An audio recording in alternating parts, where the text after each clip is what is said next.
Pourquoi l'implantation de Tesla en Arabie Saoudite est plus compliquée que prévu? Alors voyons. Qu'est-ce que ça dit ce petit article? D'auto plus. Tesla ouvre 3 concessions en Arabie Saoudite malgré les baisses de ses ventes mondiales. Le marché saoudien représente un vrai défi pour Tesla comme pour n'importe quelle autre marque. Il vise une implantation durable en Arabie Saoudite avec des livraisons prévues cet été et l'installation d'infrastructures de recharge. Donc ils veulent effectivement, qu'on avait vu précédemment, mettre le Cybertruck là-bas, notamment.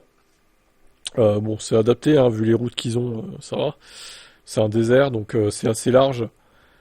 Ils sont assez riches en plus, donc voilà, grâce au pétrole. Alors là-bas, le litre d'essence s'affiche aux alentours de 55 centimes d'euros. On s'en doute, la voiture thermique est très répandue dans le pays. Tesla devra donc faire fort pour convaincre les usagers de passer à l'électrique. En 2024, on ne recensait que 800 voitures électriques dans le pays. Autre sujet délicat, les infrastructures de recharge y sont très peu développées.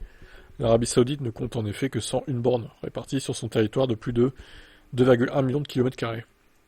Pour accélérer le maillage du réseau, le responsable de la marque en Arabie Saoudite a affirmé que 21 stations supplémentaires seront installées d'ici l'été 2025. À l'horizon 2030, les autorités saoudiennes espèrent atteindre 5000 bornes de recharge.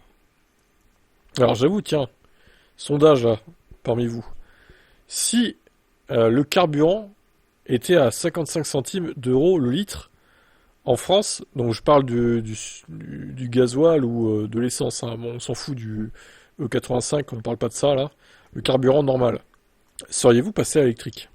Ah, ah bah ouais, hein. 55 centimes le litre, c'est pas beaucoup hein, quand même. Hein.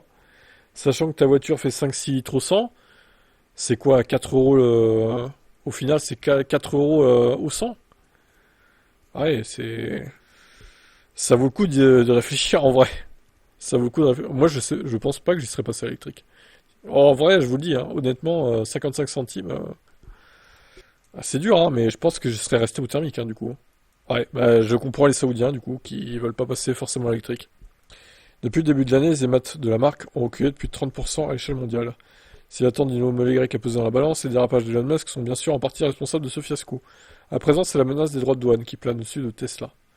De son côté, le pays a exprimé sa volonté de s'impliquer davantage et aimerait accueillir un site de production, donc en Arabie Saoudite. Nous voulons participer au processus de production, pas seulement à la consommation.